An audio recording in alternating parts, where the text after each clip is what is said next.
Correction in date of birth سے related ہے.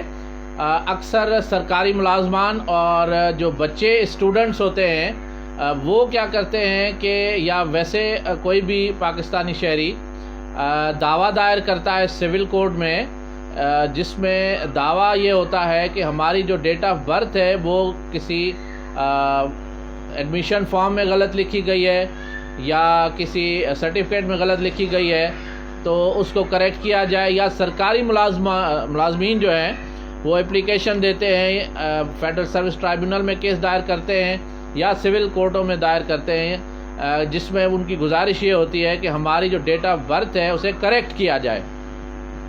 تو پھر ایک جو جواب ہوتا ہے نادرا کا ریکارڈ، نادرا کی طرف سے یا فیڈرل بورڈ جو ہوتا ہے، اسپیشلی وہ کیسز جن میں بچے اپنی جو ڈیٹ آف برتھ ہے اسے کریکٹ کروانا چاہتے ہیں، تو ایک رسمی سا ان کا آبجیکشن یہ ہوتا ہے کہ form was duly filled up by the plaintiff with his consent.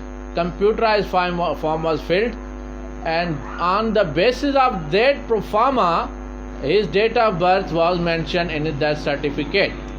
اب وہ ایسا ایک رسمی سا گراؤنڈ ہوتا ہے جس میں کئی دعوے لوگوں کے ڈسمس ہو جاتے ہیں، پھر وہ ہمارے پاس ہائی کورٹ سپریم کورٹ میں آ جاتے ہیں.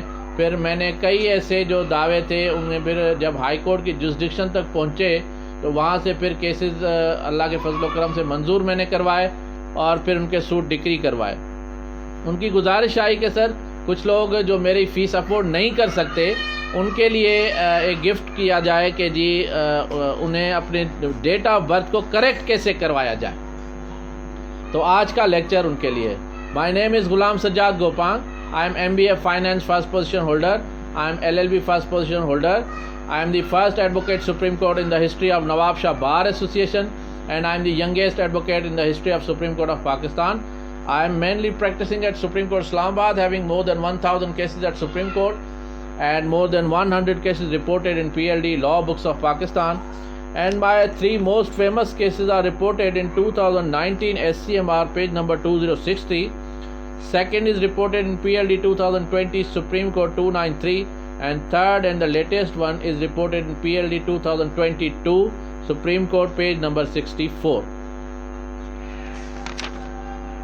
آپ ذہن میں رکھیے گا کہ یہ جو بہانہ ہوتا ہے فیڈرل بورڈ کا یا کسی بھی بورڈ کا یا نادرا کا کہ جو فارم فل اپ کر کے دے دیا تو بس اسی بنیاد پہ ہم نے ڈیٹ آف برتھ لکھ لی اور اسے دوبارہ چینج نہیں کیا جا سکتا.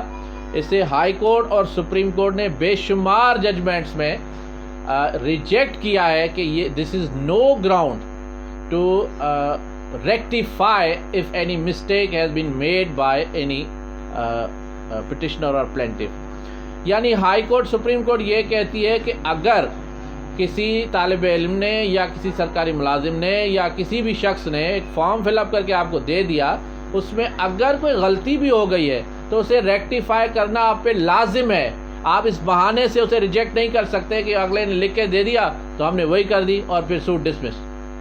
یہ غلط ہے اور ایسا سوٹ ہر صورت ڈکری ہونا ہے اور ایسی ڈیٹ آف برتھ ہر صورت ریکٹیفائی ہونی ہے، یعنی کریکٹ ہونی ہے.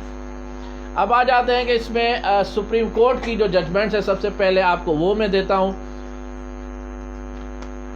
2008 SCMR پیج نمبر 1047 اور 2000 SCMR پیج نمبر 1415 اور 2017 CLC 1085 اسلام آباد ہائی کورٹ اور 2017 YLR پیج نمبر 1485 اور 2016 YLR پیج نمبر 2435.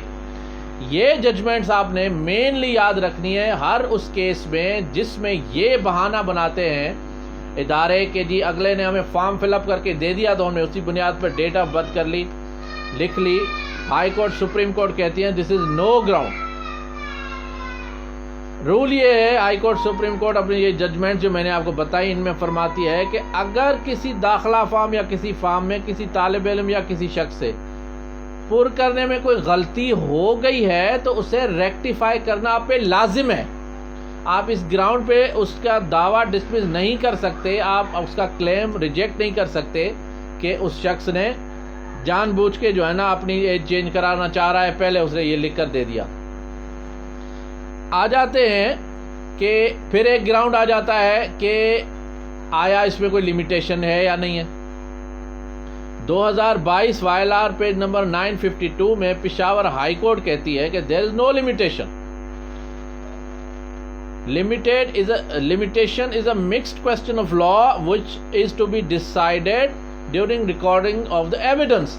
ایویڈنس تو ریکارڈ ہونے دے، آپ لمیٹیشن کی بنیاد پہ دعویٰ ڈسمس نہیں کر سکتے اگر وہ correction of date of birth کا ہے۔ 2022 PLCCS 427 میں سندھ ہائی کورٹ نے سول ایویشن اتھارٹی کے آفیسر کو شوکاز نوٹس ایشو کیا گیا تھا کہ اس نے ایج اپنی غلط لکھوائی تھی، تو اس پہ اسٹے جاری کر دیا۔ اگر کسی نے غلط لکھوائی بھی ہے، اس سے کوئی غلطی ہو بھی گئی ہے، تو ریکٹیفائی کرنا ادارے کا کام ہے۔ 2021 MLD 1815 میں اسلام آباد ہائی کورٹ نے federal board of intermediate and secondary education کو ڈائریکشن ایشوز کی اور دعویٰ ڈکری کیا کہ میٹریکولیشن کے سرٹیفکیٹ میں طالب علم کی ڈیٹ آف برتھ کریکٹ کی جائے، نیا ایشو کیا جائے۔ پھر 2020 SCMR پیج نمبر 316 اور 2020 PLCCS 386 میں federal board of intermediate and secondary education Islamabad آباد کی اپیلز جو ہیں ان کو ڈسمس کیا گیا کہ اگر دعویٰ ڈکری ہو گیا ہے اور ڈیٹ آف برتھ کریکٹ کرنے کا حکم دے دیا گیا ہے، تو اس پہ جو آپ نے اپیل دائر کی ہے اسے ڈسمس کیا جاتا ہے، اور آپ کو حکم دیا جاتا ہے کہ اگر کسی بچے نے فارم فل اپ کرنے میں غلطی کر بھی دی ہے اور پھر وہ بتا رہا ہے کہ مجھ سے غلطی ہوئی، تو آپ اس کو ریکٹیفائی کر لیں۔ اس کے بعد 2020 YLR پیج نمبر 2266 میں گلگت بلتستان ہائی کورٹ نے، اور پھر 2020 PLCCS 552 میں CNIC کمپیوٹرائز CNIC کے فارم میں اگر کسی سے غلطی ہو گئی اور پھر وہ کہتا ہے کہ جی اسے ریکٹیفائی کریں، تو نادرا کو احکامات جاری کیے گئے کہ فوری طور پہ نیا ایشو کریں۔ اس کے بعد یہ 2022 YLR پیج نمبر 226 میں کنکرنٹ فائنڈنگز تھیں، یعنی سول کورٹ اور ہائی کورٹ میں، سول کورٹ اور ڈسٹرکٹ کورٹ میں یہ کہا گیا کہ اس کا دعویٰ پلینٹف کا ڈسمس ہے اور ہم اس کی ڈیٹ آف برتھ کریکٹ نہیں کریں گے، تو وہ دونوں کنکرنٹ فائنڈنگ کو ریورس کیا گیا، سیٹ اسائڈ کیا گیا ہائی کورٹ کی طرف سے، اور احکامات جاری کیے گئے گلگت بلتستان ہائی کورٹ کی طرف سے کہ ان کے جو جتنے بھی ڈاکیومنٹس ہیں ان میں جو بھی کریکشن وہ چاہتا ہے اسے کریکشن کر کے دے۔ پھر 2019 YLR 2354 میں فیڈرل بورڈ کی جو ریویژن تھی اسے ڈسمس قرار دیا گیا اور حکم دیا گیا کہ جو نیچے احکامات دیے گئے ہیں کہ ڈیٹ آف برتھ کریکٹ کریں وہ بحال ہے۔ اس کے بعد 2016 PLC 458 میں لیبر ایپیلیٹ ٹرائیبیونل سندھ نے اسٹیل مل کے ایک امپلائی تھے، ان کی ڈیٹ آف برتھ کریکٹ کرنے کے احکامات جاری کیے۔ پھر 2015 SCMR پیج نمبر 457 میں اور 2009 SCMR 269 میں یہ احکامات دیے گئے ہیں کہ سروس ٹرائیبیونل کے جو احکامات تھے انہیں کالعدم قرار دیا گیا 2009 SCMR 269 میں، اور جو تاریخ پیدائش تھی اسے درست کرنے کے احکامات جاری کیے گئے۔ مائی واٹس ایپ نمبر 0333268262، آپ واٹس ایپ پہ مجھ سے رابطہ کریں اور میرا یوٹیوب چینل سبسکرائب کریں۔ اگر ویڈیو پسند آئے تو لائک اور آگے شیئر کریں، اور فیس بک پہ غلام سجاد گوپانگ AC اور GSG لا فرم کو لائک کر دیں پیجز کو، تاکہ میری یہ ویڈیو تو آپ تک جلدی پہنچ سکے۔ Thank you very much.